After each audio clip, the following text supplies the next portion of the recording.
Hello, my name is Aina, and today I will read The True Story of the Three Little Pigs. This book was written by Scieszka. It also was honored by the American Library Association as an ALA notable book.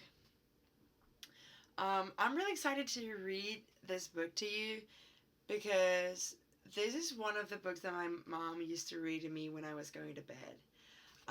So basically, this book, it's basically the story of the three little pigs, but from the wolf's perspective. So there we go. It has a brief introduction to the story. Everybody knows the story of the three little pigs, or at least they think they do. But I'll let you in on a little secret. Nobody knows the real story because nobody has ever heard my side of the story. I'm the wolf, Alexander T. Wolf. You can call me Al. I don't know how this whole big bad wolf thing got started, but it's all wrong. Maybe it's because of our diet. Hey, it's not my fault wolves eat cute little animals like bunnies and sheep and pigs. That's just the way we are. If cheeseburgers were cute, folks would probably think you were big and bad too. See, here we can see the burger with the bunny ears. But like I was saying, the whole big bad wolf thing is all wrong. The real story is about a sneeze and a cup of sugar. This is the real story. Way back in Once Upon a Time, I was making a birthday cake for my dear old granny. I had a terrible sneezing cold, and I ran out of sugar. So we can see here how he's making the cake. So I walked down the street to ask my neighbor for a cup of sugar. Now, this neighbor was a pig. Well, we all know what wolf likes. And he wasn't too bright either. He had built his whole house out of straw. Can you believe it? I mean, who in his right mind would build a house of straw? See, there's the house made of straw. So, of course, the minute I knocked on the door, it fell right in. I didn't want to just walk into someone else's house, so I called, little pig, are you in?" No answer. I was just about to go home without the cup of sugar of my dear old granny's birthday cake. That's when my nose started to itch. I felt a sneeze coming on. Well, I huffed, and I snuffed. And I sneezed a great sneeze. See, we can see the whole house going down. And you know what? That whole darn straw house fell down. And right in the middle of the pile of straw was the first little pig, dead as a doornail. He had been home the whole time. See, here's the little pig. It seemed like a shame to leave a perfectly good ham dinner lying there in the straw, so I ate it up. Think of it as a big cheeseburger just lying there. I was feeling a little better, but I still didn't have my cup of sugar, so I went to the next neighbor's house. This neighbor was the first little pig's brother. He was a little smarter, but not much.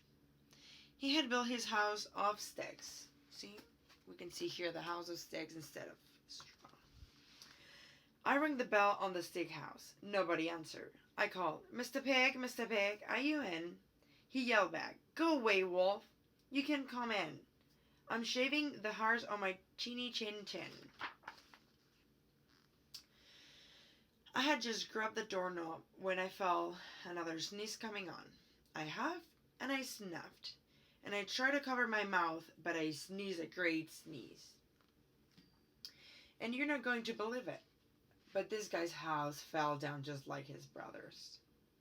When the dust cleared, there was a second little pig dead as a doornail. Wolf's honor.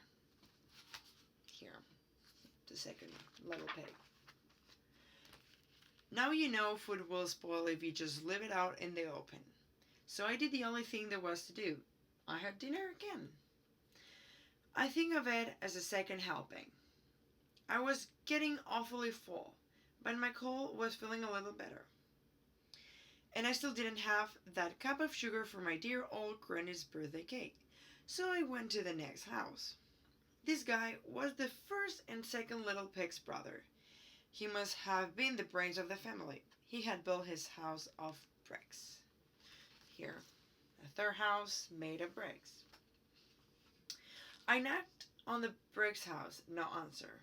I called, Mr. Peg, are you in? And do you know what that rude little Parker answered? Get out of here, Wolf. Don't bother me again. Talk about impolite. He probably had a whole sack full of sugar, and he wouldn't give me even one little cup for my dear sweet old granny's birthday cake. What a pig!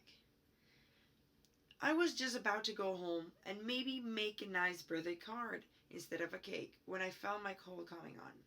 I huffed and I snuffed, and I sneezed once again. The third little pig yelled, and your old granny can sit on a pen. See, we can see the third pig. I was angry. Now, I'm usually a pretty calm fellow, but when somebody talks about my granny like that, I go a little crazy. When the cops drove up, of course I was trying to break down this pig's door. And the whole time I was huffing and puffing and sneezing and making real scene. Here we can see the wolf sneezing. The rest, as they say, is history. The news reporting found out about the two pigs I had for dinner. They figured a sick guy going to borrow a cup of sugar didn't sound very exciting.